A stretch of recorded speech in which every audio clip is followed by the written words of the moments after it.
in the context of robotics. That is building control systems based on perceptual control in order to control robotic systems. Now, particularly due to the difficulties of building these systems manually, I'm going to talk about learning within perceptual control theory, and particularly getting the robotic systems to learn for themselves through self-organizing processes. And the technique I've been experimenting with this year is genetic algorithms, and I'll present some initial results of genetic algorithms applied to generating perceptual control systems. Now, some of you may have seen my talk to the Institute of Neural Computation in May at San Diego. And since then, I've been rewriting my software to be sort of more flexible and powerful, which I haven't finished yet. So the results I'm showing today are not additional to the ones that were presented then. There might be should be some time for questions at the end. So if you want to put stuff in the chat, we'll get to questions at the end there. So I became interested in artificial intelligence and robotics in the 90s, when I became interested in how the human mind worked.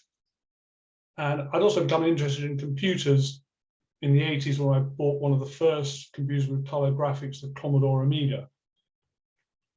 Now, for me, AI and computers has always been a modeling tool to better understand how humans work. But also there might, with some sort of side benefits, that we should be able to build some interesting robotic systems. And when I went to study artificial intelligence, I wasn't really impressed with the approaches that they were putting forward in robotics as well. It seemed to be about building sort of complex or three-dimensional internal models of the world. I think part of the reason I didn't think that these were sort of viable or realistic was I'd spent the previous 10 years going around the world as a land surveyor. In this picture, it's in Kuwait. That involved measuring angles, distances, and levels to build up three-dimensional maps or models of the world. So I didn't think this was something that people did naturally. So on my PhD, I came across perceptual control theory, and this seemed to answer a lot of questions for me about how human behavior actually worked. And one of the good things was it could be fairly easily applied to robotics, to building robotic systems. So there's a couple of things which I've written on perceptual control theory and robotics, and at the bottom there's the talk in San Diego, well, over Zoom, but in San Diego.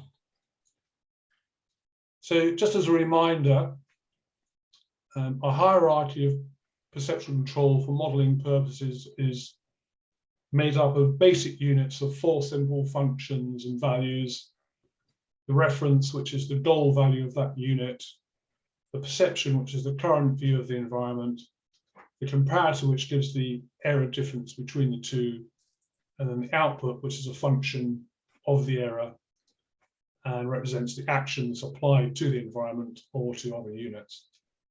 So the result is a control unit where the action varies dynamically, affecting the perception via the environment in order to keep the perception in line with the reference value while resisting environmental disturbances. And the actual computations can be very simple. So the reference and perception functions can be represented as sort of weighted sums, and the output as a leaky integrator, which is also known as an exponential smoothing function. So I'm going to show some examples of robotic systems that I've built to show the sort of diversity to which PCT applies. So this one is a hierarchy controlling multiple variables: proximity to objects, compass direction, speed, and distance. And in this particular case, the purpose of this system is to reach the target area, which is that red line, while avoiding obstacles along the way.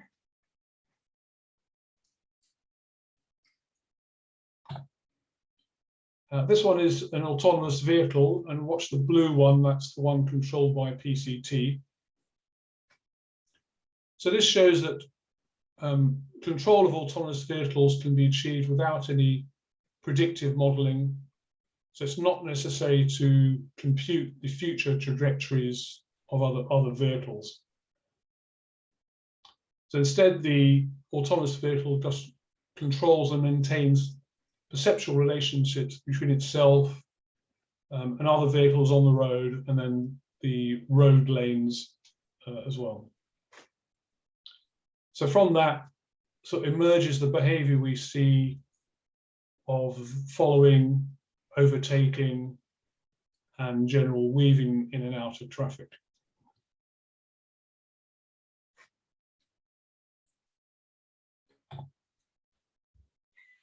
This is a rough emulation of a leg in that it's got two joints with individual control systems.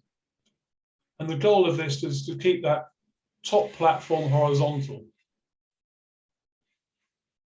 And there's an accelerometer on the top, which gives a reading of how horizontal that platform is. But any errors which I'm introducing into the system, any disturbances, sort of just propagates down the hierarchy, adjusting the joints dynamically to adapt to any of the disturbance it comes across, to keep that top platform horizontal.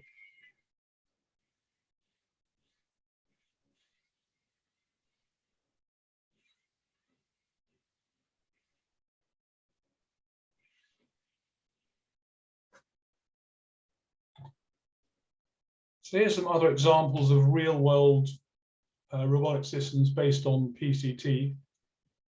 So the top right is a system that can autonomously stand up and balance, similar to the inverted pendulum system. The top left is a Baxter robot arm, which is doing Tai Chi movements.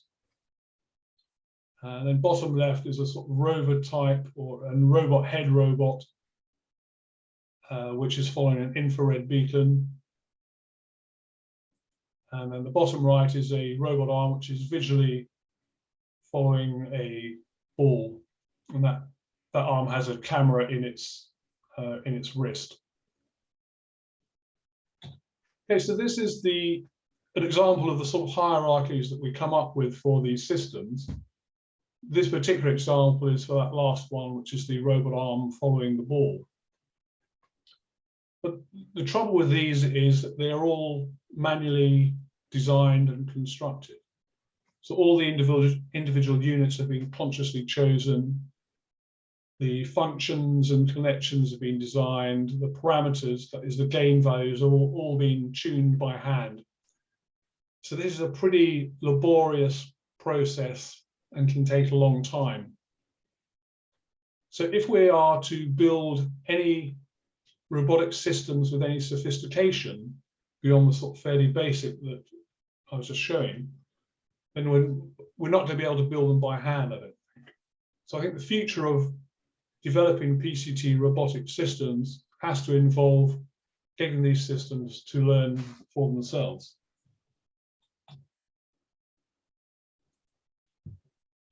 Now, this is the way I think about learning and adaptation, from the sort of simple abilities to the more complex. So first you have basic adapting to a dynamic environment where the output is zero when the error is zero, such as when you're controlling position by velocity. Then integral adaptation, where you might have sort of non-zero output when the error is zero, such as when you're standing up. These first two don't necessarily involve changes to internal structure or parameters, so they probably wouldn't call those learning. But the others in the list, I think, are learning. So then you have sort of auto-tuning of weight parameters to sort of improve performance of the system. Then more extensive reorganization of the sort of network connections and weights, which may include forming new perceptual functions. Memory involves stored values of perceptions, which enables you to control without first having to learn from scratch. Imagination allows you to run through control scenarios in your mind to come up with what might be the best solution when applied to the real world. And consciousness perhaps is about directing reorganization to specific areas to improve what you're doing or acquire new skills. So there's two aspects I see of getting robotic systems to learn for themselves. First is to come up with an appropriate initial structure of the hierarchies. And for that, I'm looking at evolving the architectures using genetic algorithms. The other is to deal with sort of lifetime learning, that is adapting to the changing world. For that, I'm looking at a process similar to deep learning, but tailored to feedback control systems, whereby the structure and parameters of the system be reorganized on the sort of fly according to the error within the system. But today I'm just going to be talking about the first of these, the evolutionary approach. Now, for those who are not familiar or not aware of genetic algorithms, I'll give a brief overview. So the idea is that it sort of emulates the process of evolution within software to come up with a sort of near optimal solution to a problem.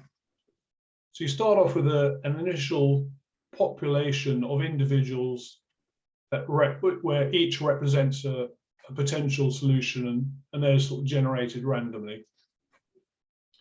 Then within each generation of the algorithm, you mate individuals together, you mutate individuals, and then you select the most successful from the population to go on to the next generation. And you repeat for a certain number of generations until you get a much better solution than you started with. So for the representation, it could be something simple, just like a binary string, and that might represent the cities to be visited in the traveling salesman problem, or the items to go in the knapsack for the knapsack problem. But then it has to just be binary strings, and with the PCT hierarchies I've been looking at, have more complex structures of nested lists, which I'll show you shortly. So within each generation, you evaluate each of the individuals based on some sort of fitness function to see how fit that individual is to the task, see how good their performance is. And with PCT, that involves running the hierarchy within a particular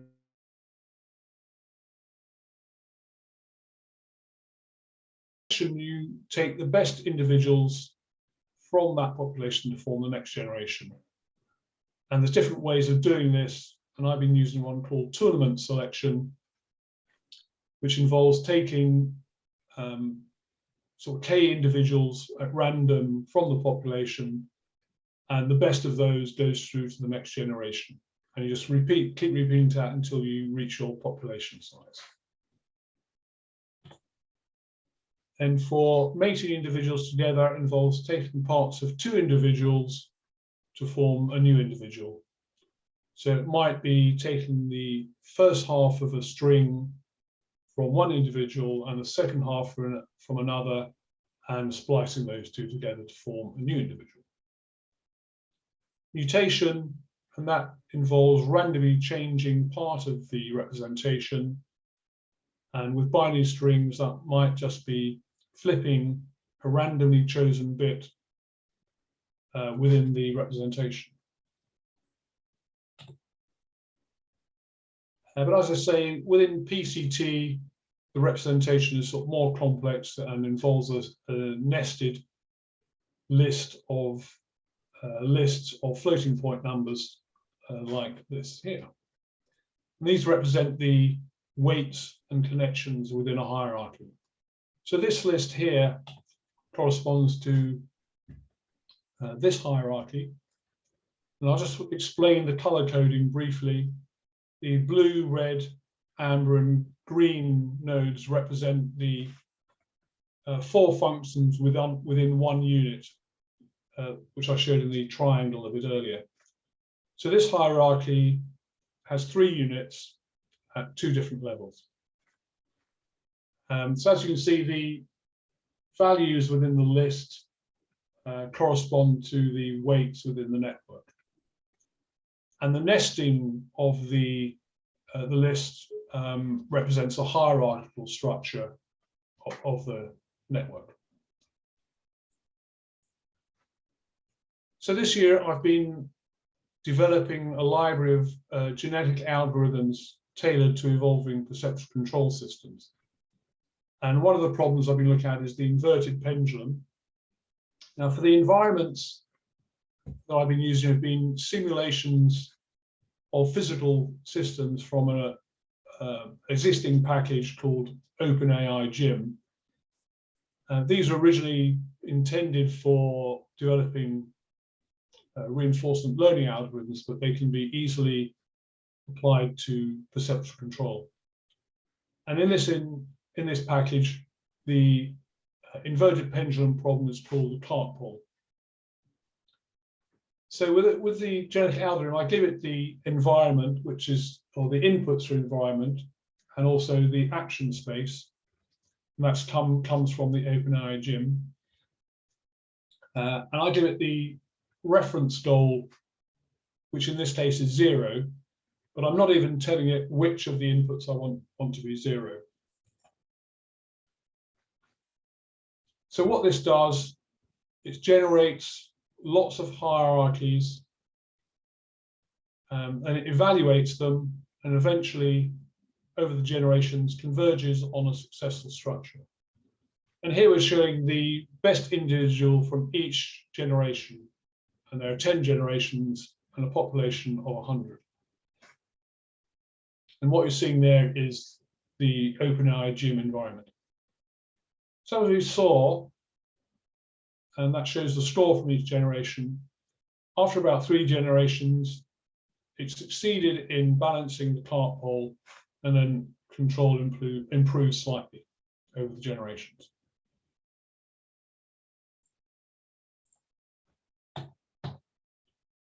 Okay, so this is the first time I ran it. This is the architecture the genetic algorithm came up with. And again, this is 3 control units at 2 levels. As you can see, the perceptual functions are functions of the inputs. In this case, it's a weighted sum. Now, I ran this algorithm a number of times, and it came up with an even simpler architecture. And this is just 1 control unit with only 1 output parameter, which is necessary to balance the inverted pendulum. And in this case, the perceptual function is only using 3 of the 4 inputs. As you can see, one of the weights is set to 0, so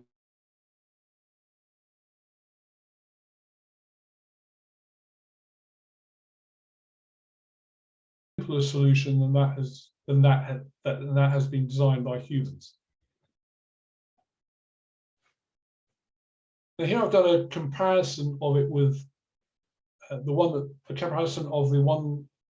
PCT one developed by genetic algorithms with one that was developed by reinforcement learning. I'm adding a disturbance to this system. In this case, I'm changing the gravity in the environment, which starts off as 1g and goes up to about 8g. So as you can see, the reinforcement learning is a bit unstable to start with anyway. Then it really runs into trouble about 3 or 4g.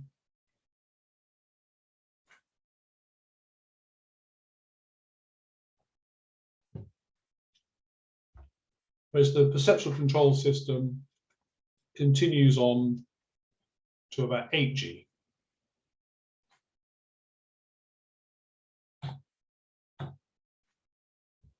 So if we compare the details of those two systems, they are both trained over 500 steps of each environment. The perceptual control system ends up with about 12 nodes, about 10 weights, and takes about 2 minutes to train. Whereas the reinforcement learning has over 800 nodes, 150,000 weights, and took about 7 hours to train. So on that comparison, anyway, the perceptual control system is far better. The other interesting problem which was trying out was the mountain car problem.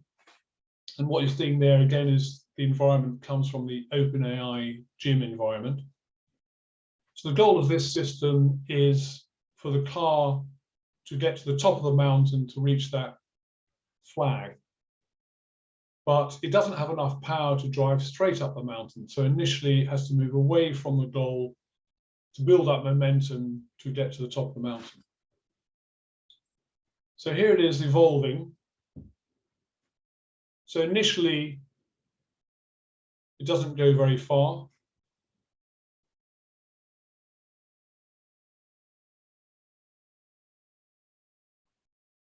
Then it does a number of sweeps either side to build up the momentum and gets to the top. Then it's just going to the left just once. Then it starts reducing how much it goes to the left till eventually it just makes a small movement to the left to just get to the top.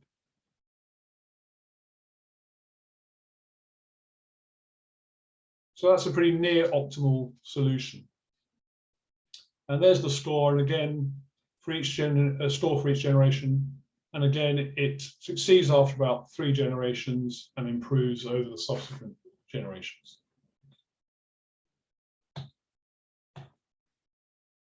And here is the architecture it came up with.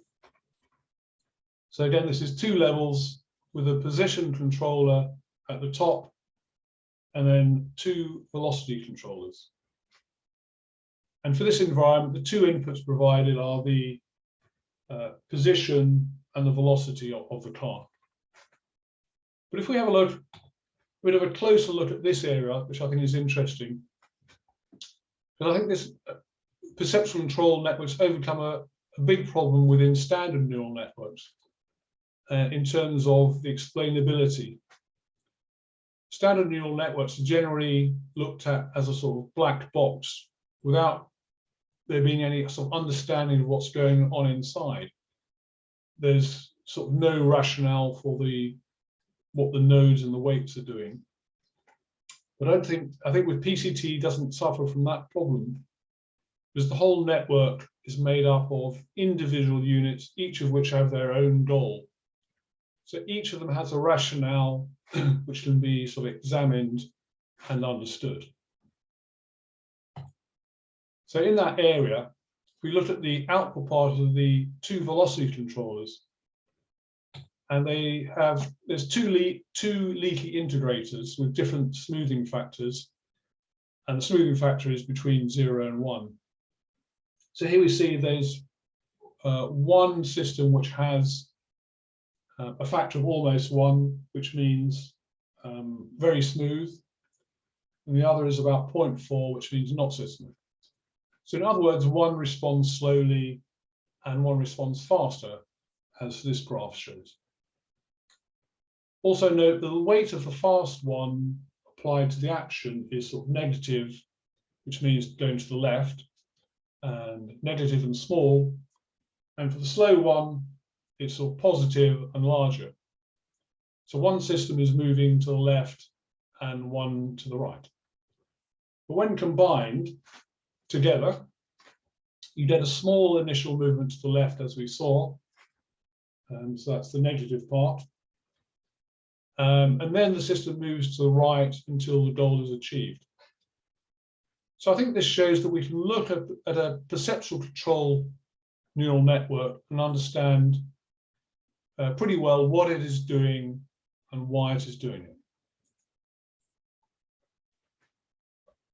So there are quite sort of diverse applications within robotics for perceptual control theory, but building these things manually is sort of very laborious and time-consuming. But we have seen that we can get these systems to learn for themselves and adapt their structures to their environment. I think this has the potential to significantly speed up the development of robotics for sort of complex real-world scenarios. So there were just some initial demonstrations of some recent work that I've done for self-organizing hierarchical adaptive control systems based on perceptual control theory. So in the future, I want to apply this algorithm to some other environments, including game type environments, but ultimately to more sophisticated systems that would work in the real world as well. Like this walking robot here, which is the Cassie system, and there is a simulation environment available for it, which I want to get hold of and try and apply my algorithm to see how successful it is at that. Okay, that's it. Thank you very much.